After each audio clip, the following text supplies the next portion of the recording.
नमस्कार। गर्मी के मौसम में सबसे महंगी बिकने वाली सब्जियों में अगर कोई सब्जी सबसे ऊपर आती है तो भाई वो है हरा धनिया। अब हरा धनिया की बुआई अगर आप मार्च के आखिरी वीक में या फिर अप्रैल के पूरे महीने में कर लेते हो और सही सलामत तरीके से आपके खेत में हरा धनिया वो जर्मिनेट हो जाता है तो मात्र 30 से 35 दिन में जब आपका धनिया बाजार के अंदर मंडियों में पहुंचेगा उस टाइम पर हो सकता है आपको हरे धनिया का जो रेट है ना वो 100 रुपये किलो से लेकर 250-300 रुपये किलो के बीच में मिले। और हरा धनिया की दूसरी खूबसूरती यह है कि इस फसल के अंदर दूसरी फसलों की तुलना में बहुत कम खर्च आता है। मात्र 10 से 15 हजार रुपए में आप लाखों रुपए पर एकड़ के हिसाब से अगर किसी फसल से कमा सकते हो तो वो हरा धनिया है, और वो भी बहुत कम दिनों के अंदर। केवल 30-35 दिन में शुरू होता है। उसको आप जितना जल्दी हो सके उखाड़ के मंडियों के अंदर बेच देते हो तो आप 50 दिन के अंदर भी खत्म कर सकते हो, 60 दिन में भी खत्म कर सकते हो या फिर 45 दिन में भी खत्म कर सकते हो। दूसरी तरफ इसके अंदर हमारी जमीन की जो उर्वरा शक्ति है ना वो भी कम नहीं होगी। तो आज इस वीडियो के अंदर मैं आप लोगों को बताऊंगा गर्मियों के मौसम में हरा धनिया की बुआई हमें किस तरह से करनी चाहिए, कौन से बेस्ट सीड लेने चाहिए, कितनी बीज मात्रा होनी चाहिए और बढ़िया बीज जर्मिनेशन के लिए हमें बुआई करते वक्त कौन कौन सी सावधानियां बरतनी चाहिए। क्योंकि गर्मियों के मौसम में अगर सबसे बड़ी समस्या किसानों के सामने आती है तो वो है बीज जर्मिनेशन की। अब जो किसान अच्छे से धनिया के बीज को जर्मिनेट करा लेता है वो किसान अच्छे पैसे कमाता है। जिन किसानों से इसके बीज अच्छे से जर्मिनेट नहीं हो पाते या फिर जर्मिनेट होने के बाद उनकी छोटी अवस्था के अंदर फसल के जो पौधे होते हैं जो उड़ जाते हैं, जो सूख जाते हैं, अगर उससे आप अपनी फसल को बचा लेते हो, उस बीमारी से अपनी फसल को प्रोटेक्ट कर लेते हो, तगड़े पैसे कमाते हो। वरना इसके अंदर आपको जरूर 10 से 15 या 20 हजार रुपए तक का नुकसान हो सकता है। अभी तक इस चैनल को सब्सक्राइब नहीं किया तो प्लीज चैनल सब्सक्राइब कर लीजिए, साथ ही वीडियो को ज्यादा से ज्यादा लाइक और दूसरे किसान भाइयों तक शेयर करना बिल्कुल मत भूलिए। तो चलो सबसे पहले भैया बात करते हैं गर्मियों के मौसम में हरे धनिया की बुआई का सही समय क्या होता है। तो भाई देखो, इस टाइम के ऊपर जो किसान हरे धनिया की बुआई करते हैं ना वो उसके रेट के हिसाब से करते हैं कि भाई आगे चलकर गर्मियों के मौसम में अप्रैल आखिरी में या फिर मई जून के अंदर उसके रेट ज्यादा से ज्यादा मिले। क्योंकि मई और जून माह के अंदर मंडियों में अगर किसी सब्जी फसल की आवक कम हो जाती है तो वो हरा धनिया होता है। तो इसकी बुआई आप मार्च के आखिरी वीक से लेके पूरा अप्रैल महीने के अंदर कर सकते हो, जिससे कि आपकी फसल है ना वो अच्छे रेट ले पाए। वैसे इसकी बुआई आप मार्च के प्रथम वीक में भी कर सकते हो, दूसरे वीक में भी कर सकते हो। बाकी हमारा जो टारगेट होगा वो रेट के ऊपर होगा।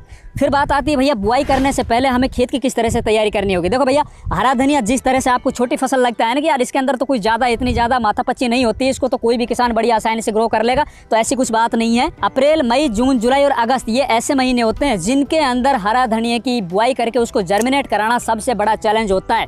और इन्हीं महीनों के अंदर हरे धनिया के जो रेट है ना आगे चलकर जब ये तैयार होकर मंडियों में पहुंचते हैं सबसे ज्यादा मिलते हैं। इवन 100 रुपए किलो से लेकर 400 रुपए किलो तक हरा धनिया बिक जाता है। वो बिकता है इसी वजह से कि हरे धनिया की जो आवक है ना मंडियों के अंदर बहुत कम हो जाती है उसकी जर्मिनेशन की वजह से। तो इसके अंदर आपको खेत की तैयारी करते वक्त एक तो ये ध्यान रखना है कि खेत के अंदर हमारी जो पुरानी फसलों का अवशेष है ना वो अच्छे से जमीन के अंदर रोटावेट हो जाए। पहले आप खेत के अच्छे से गहरी जुताई कीजिए। गहरी जुताई करने के बाद उसके अंदर आप रोटावेटर चला दीजिए। विशेषकर ऐसे खेत जैसे कि सरसों के खेत है, गेहूं के खेत हैं, इन खेतों के अंदर बहुत ज़्यादा पुराना अवशेष होते हैं तो उनको मिट्टी के अंदर मिलाना बहुत जरूरी होता है। हाँ, अगर आपके आलू के खेत हैं या लहसुन के खेत हैं तो वो खेत फिर भी ठीक ठाक मिलेंगे, उनके अंदर पुराना अवशेष इतने ज़्यादा नहीं मिलते हैं। तो आपको खेत की अच्छे से जुताई कर देनी है। जुताई करने के बाद इसके अंदर आपको जरूर खेतों में जिनमें हरे धनिया की बुआई करनी है देसी खाद जरूर डाल देना भैया। अब देसी खाद आप बिल्कुल सड़ा गड़ा, कच्चा खाद नहीं डालना है। कच्चा खाद अगर डालोगे तो आप लॉस में जाओगे, नुकसान में जाओगे। इसके अंदर आपको बिल्कुल सड़ा गड़ा लगभग 2 ट्राली से लेकर 4 ट्राली अपने खेत के अंदर पूरे इकसार एक समान चारों कोने के अंदर और बीच के अंदर एक समान उसको बिखेर देना है, उसका बुरकाव कर देना है। अगर आपके पास बिल्कुल सड़ा गड़ा देसी खाद नहीं है तो आप वर्मी कंपोस्ट की व्यवस्था कर सकते हो। वर्मी कंपोस्ट आपको जरूर कहीं भी आपके आसपास में मिल जाएगा। बढ़िया क्वालिटी का वर्मी कंपोस्ट लेके और लगभग आपको 5 से 6 क्विंटल वर्मी कंपोस्ट अपने खेत के अंदर डाल देना है। ये सब डालने के बाद फिर बात आती है इसके अंदर रासायनिक खाद की। अब रासायनिक खाद देखो भैया, इसके अंदर अगर आपने देसी खाद डाला है तो इसमें आप जो DAP की बात आती है वो आपको लगभग 30 से 35 किलो लेना है। अगर आप देसी खाद है वो नहीं डाल पाए या फिर कम मात्रा में डाल पाए हो तो पूरा एक बैग 50 किलो का आपको DAP ले लेना है। DAP के साथ इसके अंदर आपको लगभग 30 से 35 किलो म्यूरेट ऑफ पोटास, ये आपको जो चूरे वाला आता है लाल कलर का वही लेना है। म्यूरेट ऑफ पोटास जो लगभग 1700 रुपए का आता है ना वही लेना है। अक्सर म्यूरेट ऑफ पोटास के नाम पर बहुत अलग अलग तरह के पोटास बाजार के अंदर बिक रहे हैं जिनके कोई रिजल्ट नहीं होते हैं, तो आपको ये सावधानी रखनी। इसके अलावा इसी 20 डोज के अंदर आपको लगभग 15 से 20 किलो यूरिया भी मिला लेना है ताकि हमारी फसल है वो शुरुआत से ही काफी अच्छी ग्रोथ लेकर चले, एकदम हरी भरी और लस ग्रीन होकर चले। ये सभी खादें इनको मिला दीजिए। मिलाने के बाद अपने पूरे खेत के अंदर इसको छिटक दीजिए। खेत की दोबारा से जुताई कर दीजिए, या तो आप कल्टीवेटर निकाल के पाटर लगाइए या फिर आप रोटावेटर लगा दीजिए ताकि आपको जो ये खाद है वो देसी खाद है और रासायनिक खाद है अच्छे से मिट्टी के अंदर मिल जाए। मिलने के बाद फिर बात आती है इसके अंदर हरा धनिया बुआई की उस बुआई को हम किस तरह से करें।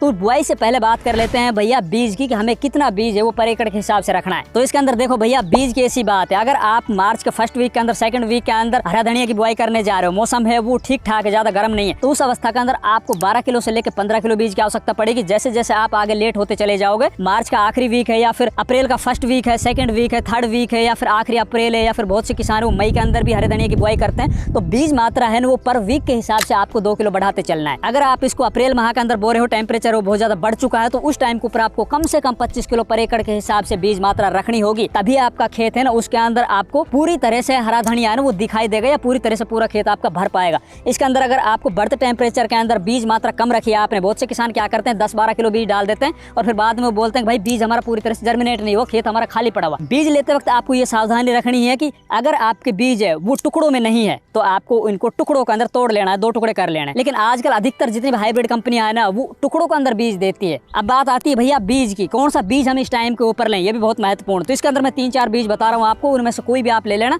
इनके काफी अच्छे रिजल्ट आपको देखने को मिलेंगे। उनके अंदर पहले नंबर पर आप रखिए नामधारी की सुरभि। ये जो वैरायटी है ना भैया, इसको गर्मियों के मौसम में सबसे ज्यादा लगाया जाता है, इसके काफी अच्छे रिजल्ट भी देखे गए हैं, एकदम हरा लस ग्रीन रहता है। इसके अलावा आप आरके सीड का बीज भी ले सकते हो, उसके भी काफी अच्छे रिजल्ट देखे गए हैं। इसके अलावा आप वीएनआर कंपनी का मुस्कान भी ले सकते हो, बॉम्बे सुपर करके भी एक वैरायटी आती है वो भी आप ले सकते हो। इसको लाने के बाद फिर आपको क्या करना है, जूट की बोरी आती है, उस बोरी के अंदर इस बीज को डालकर ऊपर से आपको पानी डाल देना है, इसको भिगो के रखना है। लगभग 20 से 24 घंटे के बाद आपको ये बीज है वो बाहर निकाल लेना है और छांव के अंदर इस बीज को थोड़ा सा आपको फैला देना, ताकि बीज है ना वो आपस में चिपचिपा ना हो। अपन जब इसकी ब्रॉडकास्टिंग करें, जब इसको अपन खेत के अंदर बोएं, चाहे वो हम छिटकाव विधि से बोएं या फिर मशीन विधि से बोएं, तो वो बीज आपस में चिपके ना, आपस में वो अलग अलग हो जाए। तो थोड़ी देर के लिए इस बीज को थोड़ा फैला के रख दीजिए और फिर उस बीज को लेकर अपने खेत के अंदर जाके बुआई करनी। अब बुआई की विधि की बात आती है, किस विधि से हम हरे धनिया की बुआई करें, तो भैया इसके 2-3 विधियां हैं। देखिए बहुत से किसान है ना वो छिटक विधि से, ब्रॉडकास्टिंग विधि से अपने खेतों के अंदर हरा धनिया की बुआई करते हैं। अब अगर आप ब्रॉडकास्टिंग विधि से हरा धनिया की बुआई करने जा रहे हो तो आपको छोटी क्यारियां बनानी है,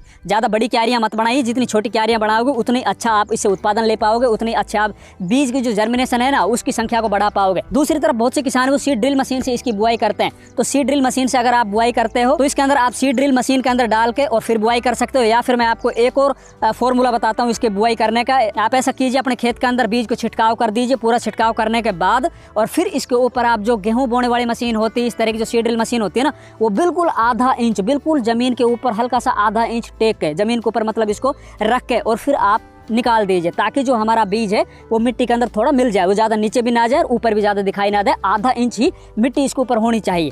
ये कर सकते हो, या फिर आप इसको छिटक के और हाथों से भी मिला सकते हो। फिर इससे अगली बात आती है भैया इरिगेशन सिस्टम की। इसके अंदर सिंचाई व्यवस्था अपन को किस तरह से करनी है, और सिंचाई व्यवस्था ही हमारे बीज को 100% जर्मिनेट करेगी। इसके अंदर आपको क्या करना है, बहुत से किसान इसके अंदर फ्लड इरिगेशन करते हैं, खुली सिंचाई करते हैं। बाकी मेरा जहां तक मानना है, मेरा जहां तक एक्सपीरियंस है, जो किसान अपने धनिया खेत के अंदर मिनी स्प्रिंकलर से सिंचाई करते हैं ना, उनका धनिया का जो बीज जर्मिनेशन जो परसेंटेज है ना वो ज्यादा होती है तुलना में फ्लड इरिगेशन से, और उन खेतों के अंदर धनिया का उत्पादन है ना वो भी ज्यादा निकलता है, धनिया की जो क्वालिटी है ना वो भी शानदार होती है। पहले दिन जब आपने बीज की बुआई की है उस दिन आपको पूरी तरह से मिनी स्प्रिंकलर चलाने हैं, ताकि हमारी जमीन के अंदर जो नमी है ना वो काफी अच्छे से बन जाए। जब आपके खेत के अंदर पानी भरने लग जाए, ऐसा लगे आपको कि यार अब तो पानी हमारे खेत में खड़ा होने लग गया, उस टाइम के ऊपर आपको मिनी स्प्रिंकलर बंद कर देना है। मतलब पहली सिंचाई है ना वो हमें काफी अच्छी करनी है, ऐसा भी नहीं कि बिल्कुल पूरे खेत के अंदर पानी भर देना है, और ऐसा भी नहीं कि हमारे खेत के अंदर ऊपर से जमीन है वो सूखी रह जाए। तो काफी अच्छी तरीके से सिंचाई करने के बाद फिर देखिए तीसरे दिन या चौथे दिन जाके अगर आपके खेत के ऊपर से मिट्टी सफेद दिखाई दे रही है, वो सूखती हुई दिखाई दे रही है, तो आप उसके अंदर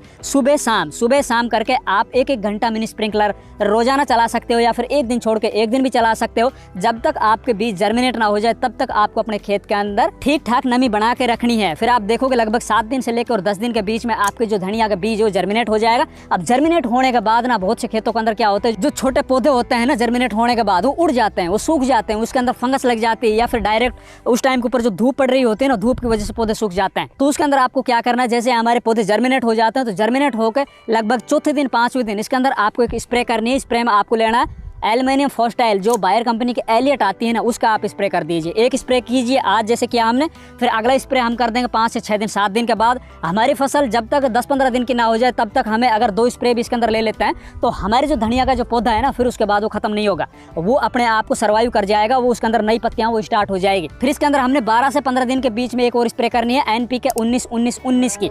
1 लीटर पानी के अंदर आपको 4 ग्राम से 5 ग्राम NPK 19-19 मिला लेना है और स्प्रे कर देना। उससे हमारी फसल के अंदर अंदर एक तरफ तो नीचे से जो खाद दिए थे वो जड़ें उठा रही, ऊपर से फोलियर स्प्रे के माध्यम से जो हम वाटर सोल्युबल फर्टिलाइजर दे रहे हैं तो पत्ते लेंगे उनको। हमारे जो धनिया है ना वो एकदम उसकी पत्तियां हैं वो चौड़ी बनने लग जाएगी और एकदम लस ग्रीन होगी। और आगे धनिया के जो रेट है ना वो डिसाइड होते हैं भैया धनिया की पत्ती आपकी कितनी अच्छी है, कितनी स्वस्थ है, कितनी चौड़ी है और कितनी हरी भरी है। जितनी ज़्यादा आपकी हरी भरी पत्तियां जाएंगी बाजार के अंदर उतनी ज़्यादा आपको रेट मिलेंगे। अगर वो पत्तियां पीली गई तो उनके रेट आपको कम मिलेंगे। तो पीलापन दूर करने के लिए आपको 19-19 की स्प्रे कर देनी है। जैसे हमारी फसल लगभग 17-18 दिन की होती है उस टाइम पर जब हम सिंचाई कर रहे होते हैं उस टाइम पर हमें हल्का हल्का DAP ले लेना है, या फिर हमने उसके अंदर थोड़ा सा यूरिया, जैसे कि आपने 10 किलो 15 किलो पर एकड़ के हिसाब से यूरिया ले लेना, उसके अंदर आपको लगभग 5 किलो जिंक ले लेना है 21% वाला, वो मिला के अपने खेत के अंदर अगर अपन छिटक देते हैं तो हमारा जो धनिया है ना एकदम शानदार लस ग्रीन और बहुत अच्छे से चलेगा। दोस्तों ये काम अभी आप कर लीजिए और कोई भी दिक्कत अगर आपको आती है तो कमेंट के माध्यम से आप कोई भी प्रश्न हमसे पूछ सकते हो, हम आपका जरूर जवाब देंगे। धन्यवाद।